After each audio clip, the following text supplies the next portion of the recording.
All right. Hey guys, and welcome to a special edition of TopCheddar Sports.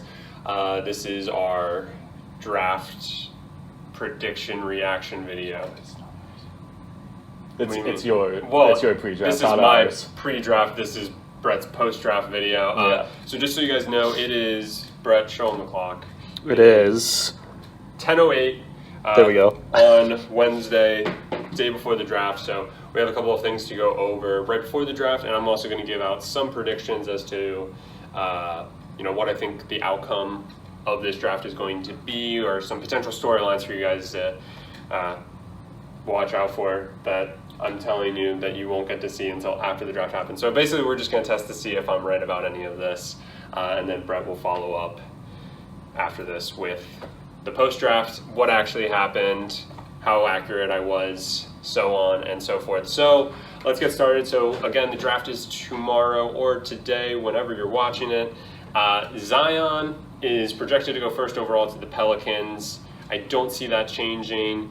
He is the most complete player in the draft that we're going to get.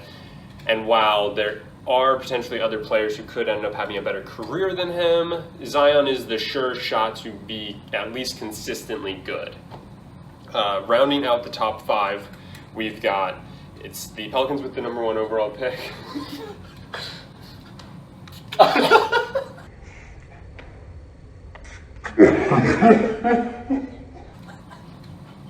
It's the Pelicans with the #1 overall pick. It's the Grizzlies following them. The Knicks are third. Pelicans again with the fourth. We talked about the Anthony Davis trade. And then the Cavs with the 5th overall pick. So now, what's going to happen in these picks? So obviously Zion's going first. Now, since we last talked, the Grizzlies have traded Mike Conley Jr. to the Utah Jazz for Jay Crowder, Kyle Korver, Grayson Allen, and the number 23rd overall pick in the draft. So this makes it clear that, yes, the Grizzlies are taking Ja Morant. There's really no doubt about it, and they just made the perfect space for him. This is also a big win for the Jazz because really there's not a whole lot of talent that's super in this draft. So a lot of role players are going to start falling after basically the top 5, top 10. So the Jazz gave up picking a role player, they dumped a lot of salary, and they brought on a huge upgrade at point guard when they've already been saying that they were not going to really engage in talks with Ricky Rubio. Right? Ricky Rubio was with the Jazz, correct? Yes, and they didn't want him back. They didn't want him back. They so had no interest at all. The backcourt now is going to be Mitchell and Conley. That could be a top 5 backcourt. That's pretty good, yeah. So Ja Morant going #2. Now #3, there's been a shakeup. There's really no doubt that RJ Barrett should go 3rd overall, if not 2nd. I mean, he's also a very complete player.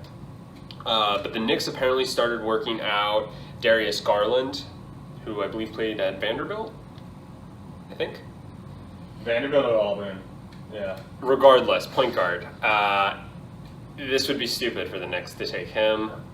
Barrett is clearly the better player, but it makes it interesting because with the 4th pick, the Pelicans would then have the chance to bring in RJ Barrett to play with his Duke buddy, Zion. Have you heard of him, Brett? Zion? Who? Zion. Ever heard of him? Zion.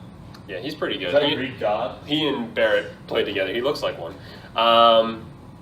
That would be interesting. Probably not going to happen. So the Pelicans are then going to have an interesting choice at #4 overall. They can decide to keep it and go after somebody like Jarrett Culver, who would provide them with a good shooting guard. Wouldn't make sense for them to take a point guard there, even though this is a point guard heavy top. But Culver is a good shooting guard, even kind of like could play as like a fringe forward. And given that the Pelicans have Lonzo Ball and Drew Holiday, there's really no need for a point guard, so a shooting guard would be a nice piece for them to add along with Zion in the top 5. If Barrett is taken, the Pelicans can then have the option to trade said pick, but this causes a split path universe. So if the Pelicans take Culver, then it makes things shaky for the Cavs because Culver's truly the best pick for them. They have Colin Sexton, so it wouldn't make sense to bring in a point guard this soon. So then they would have to take who's the power forward from was it Virginia? DeAndre Hunter, which he's more of a late lottery pick, if anything. So they would kind of have to reach on him, which would really shake things up. So if the Pelicans obviously decide to trade, though, they get their man, they get Culver, and that would be huge. Beyond those 5, there really isn't a whole lot else to look forward to in this draft, except for the fact that the Hawks and the Celtics both have 3 first-round picks and have the opportunity to add some good talent to their roster. And the Celtics especially have the opportunity to win this draft, seeing as they are going to lose Kyrie Irving and most likely Al Horford. So they're going to have some positions to fill. They could get some key role players to help take some minutes away, give the starters some rest. The Hawks obviously are a young team. They could look to just keep adding depth. Sure, my mouth is very minty, but yep, here we go.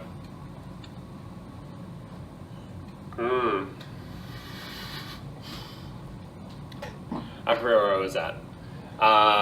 The Hawks could look to add some young talent to their team, but again, with it being mostly role players, the team that could really win is the team on my jacket, the Sixers, because they have a total of 5 picks to use, and so they can either package them for some late round picks.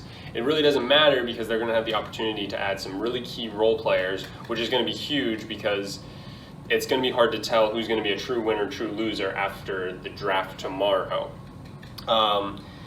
Last but not least, there's going to be a lot of players who are going to be reached on. I think that's abundantly clear. So we're going to see guys taken maybe 10th, 11th, 12th overall who aren't really going to live up to that draft pick. But then we're going to see a lot of guys taken post 20 who are going to exceed their value. A couple of guys that I would look out for: Kevin Porter Jr.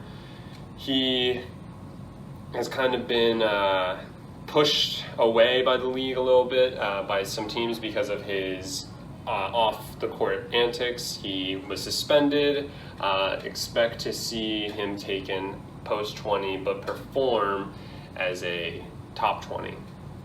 Another one would be Chuma Okeke, I believe is how it's pronounced. He tore his ACL, so he may miss his entire first season.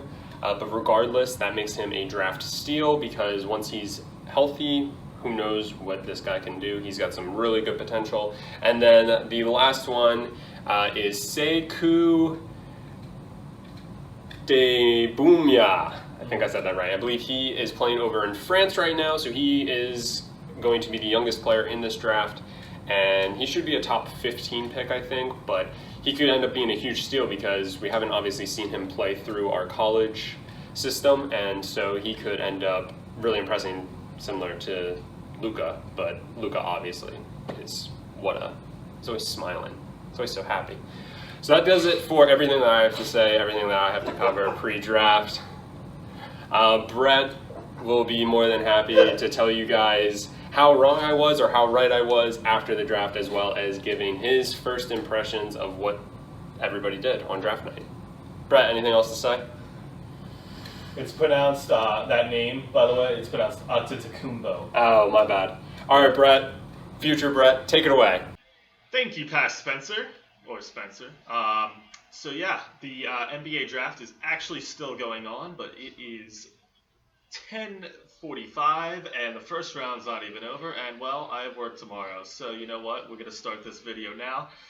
There have been a lot of trades that have happened between the Sixers and Celtics, between the Grizzlies, the Hawks, the Lakers, just countless trades.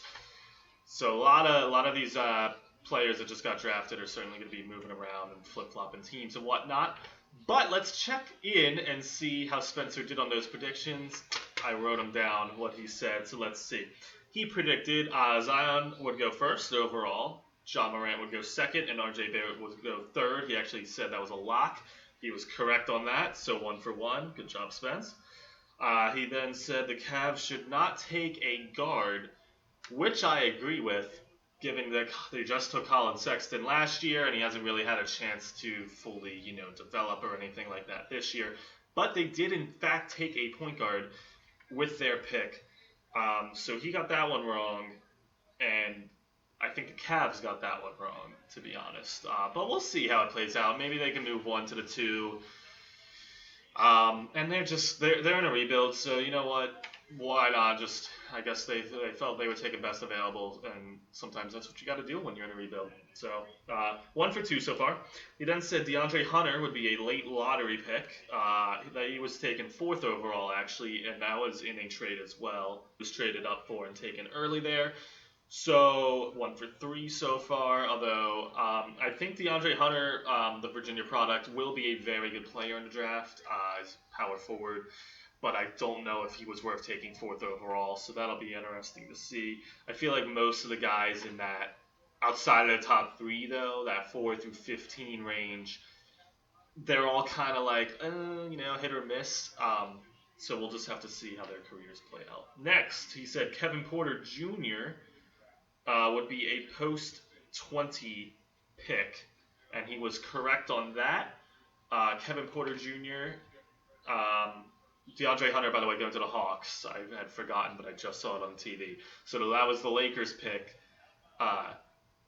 technically, which was actually technically the Pelicans pick, which is now the Hawks pick, given all these trades. It gets really confusing. Bear with me. I'm going to get a lot of this wrong because there were a lot of these types of trades, and it's still very confusing because none of the trades have actually been official because they can't be until July 6th.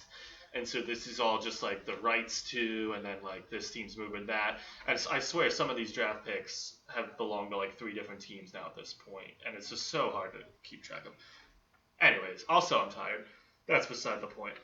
So Kevin Porter Jr. was in fact past the 20th overall selection. So good job, Spence. You now move to 2 for 4. 50%. Next, he said Chumakiki would be a steal. And he went to the Magic at number 16. Now it's kind of hard to tell if that was a steal or not, again, because they haven't been playing, but I'm going to give it to you, Spencer.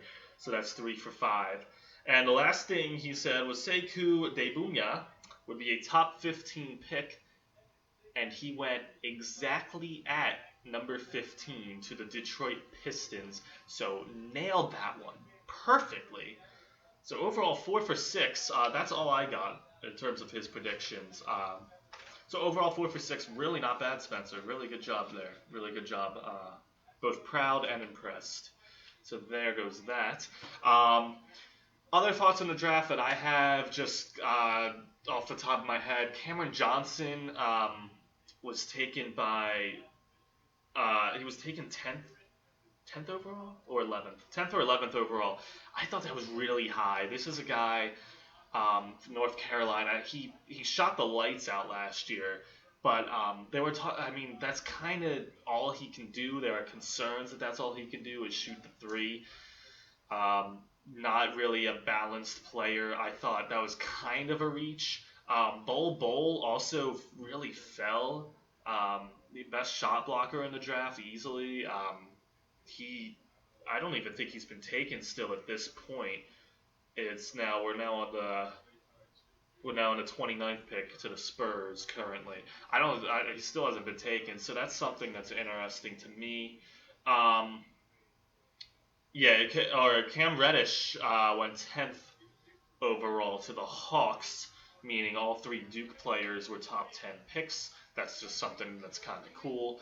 I thought Zion Williamson, he had a moving moment when they interviewed him right after. It meant a lot to him.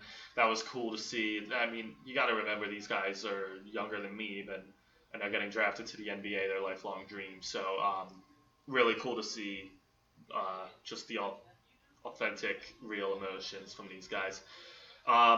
The Sixers and Celtics made a trade. The Sixers got Thibault who went 20th overall, and the Celtics then got the 24th pick and the 33rd pick. I think Thibault is regarded as one of the best defenders in the draft, definitely the best wing and perimeter defender. Not much offensive upside, but you kind of wonder if this is the Sixers almost taking like a almost taking like if Jimmy does decide to go elsewhere, at least we can kind of replace his defense here. That's kind of what it felt like to me as a Sixers fan. And last thing I wanted to touch on while I'm getting distracted here, the last thing I did want to touch on was the RJ Barrett, John Morant, Zion thing. So they all went to the places we thought they would go, but obviously with the Grizzlies trading Mike Conley, Spencer touched on it earlier, this really opened up the point guard spot for the Grizzlies, and I think John Morant is going to do an incredible job being their point guard of the future. I really like that draft pick for them. I think he might end up being the best player in this draft. I think RJ Barrett might be the most complete player in this draft, but I think Zion will be the most explosive, if all of that makes sense. But I like all three picks. Good for all three of those teams. I think it'll be interesting to see, because I doubt these trades are all done in terms of the rights to the players and everything. So it'll be interesting to see how that all shakes out in the end. But that's pretty much all I have for now, just off the top of my head from watching this. Romeo Langford also went to the Celtics. That completed the Markelle Fultz trade. They got him 14th overall. And so, yeah, I thought, the Suns also made some interesting moves. They keep loading up on guards, which they already had a lot of, Devin Booker and Josh Jackson over there. So you have to feel like there's some more moves coming from Phoenix. There's really no need in my mind to have like 4 or 5 guards at this point. So I'm not sure what they're doing there, but I'm sure they have a plan. Suns fans, I'm sure they have a plan. I wouldn't worry about it. But that'll do it for the post-draft video. Thank you for tuning in. Leave a like, leave a comment, let us know what you thought of the draft. Hope you enjoyed another little special Top Cheddar video here. We'll try to do more of stuff like this rather than just our, weekly videos. But yeah, the next weekly video will be Monday when Spencer and I will cover the MLB.